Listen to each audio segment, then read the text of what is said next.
Over the weekend, Representative Marjorie Taylor Greene appeared at an America First rally in Texas that, by the way, was actually held in a church, where she decided to try to land a good punch against Representative Alexandria Ocasio-Cortez. But as usual, Marjorie Taylor Greene screwed up and ended up insulting every single working class person in the United States. Take a look at what Marjorie Taylor Greene had to say. Here she is. Where is that energy going to be created? Y'all, solar and wind. Don't you know? Come on, AOC's so much smarter than all of us. She was a bartender.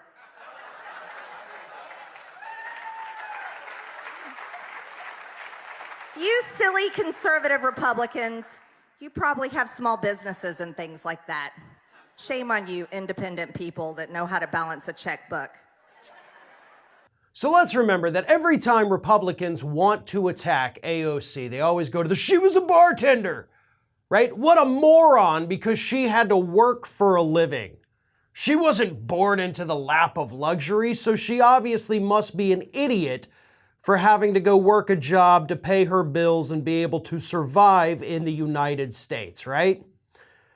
But by insulting that profession, which, by the way, there's nearly 500,000 bartenders in the United States alone, what they're actually doing is insulting every single working class person in this country. If you don't own your own business, which we can extrapolate from Marjorie Taylor Greene's little diatribe there, if you don't own your own business, you're a moron. You're stupid. Clearly, you're not as successful or smart as everybody else that owns their own business, right? Because that is obviously the ultimate determination of IQ, right? If you own a business, smart. If you're an employee, dumb. Now, I'd be interested to know how many small business owners actually feel that way. And if you do feel that way, I encourage you to let your employees know that. And then let's see how many of them stick around. And of course, you let them know that not by saying it directly to them, but how you vote. So maybe it's time for employees to start paying attention to which candidates their employers are supporting. Are you working for somebody that supports a politician who thinks you're an idiot? Maybe it's time to rethink that job, right? Not that everybody has that opportunity or that, position where they can just quit and go find a new job. But I think it's time for these small business owners to understand that, yeah, you actually wouldn't even have a small business if it weren't for the people working for you, the people that Marjorie Taylor Greene thinks are stupid because they have to work jobs. Now, Marjorie Taylor Greene, of course, is a small business owner. She didn't start it. No. Her parents did. And they made it very successful, and then they sold it to her dirt cheap, her and her husband, actually. So that's how Marjorie Taylor Greene got her small business and all the money that she has. She didn't create it. She basically inherited it, like so many others on the right. Didn't do crap, didn't have to make a name for herself. Her name was made by other people who were far more successful than she could ever be. And you want to talk about previous employment too? Let's talk about that. Because even after you inherited that business from your parents, you just paid other people to run it while you actually tried to become a social media CrossFit influencer. Yeah, so maybe let's not dig up people's old professions because, you don't exactly have a glowing resume there, Marjorie Taylor Greene. The fact of the matter is that your job does not determine your IQ. What you do for a living doesn't mean you're smart or dumb. And it's time to stop linking people's self-worth to the job that they perform just so they can pay their bills. Jobs are jobs. Some people love theirs, some people hate theirs. But it does not mean they're stupid because they took this job or they're smart because they took this job.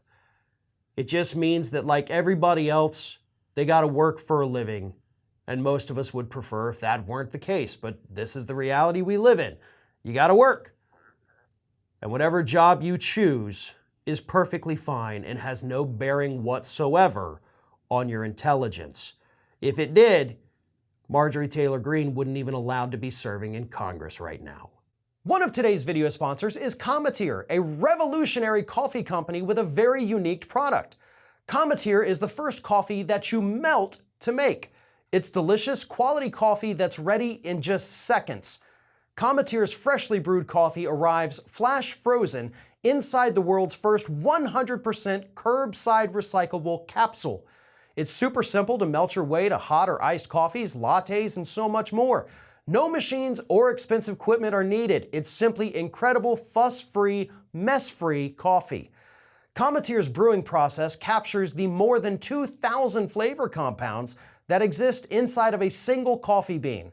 Cometeer offers a wide variety of light, medium, and dark, single origin and blended coffee roasts from the best specialty roasters. The brewed coffee is then immediately flash frozen at minus 321 degrees Fahrenheit inside a recyclable capsule to lock in freshness and flavor. Cometeer has discovered the best way to brew, preserve, and deliver delicious coffee to your home. All you need to do is add water to enjoy it, hot or cold. With Cometeer, you can have a high-quality, balanced cup of coffee in the time it takes to boil water or fill a glass with ice, all for a fraction of the price of cafe coffee. And of course, unlike those other coffee pods, Cometeer capsules are 100% curbside recyclable. I love these pods because they're quick, they're convenient, and there's no waste or dirty coffee pots that you have to worry about, so it's perfect for both the home and the office. And right now, Cometeer has a special offer for our Ring of Fire viewers. You can save $20 off your first order. Just go to cometeer.com/ROF. That's COMETEER.com/ROF and try it yourself. You won't be disappointed.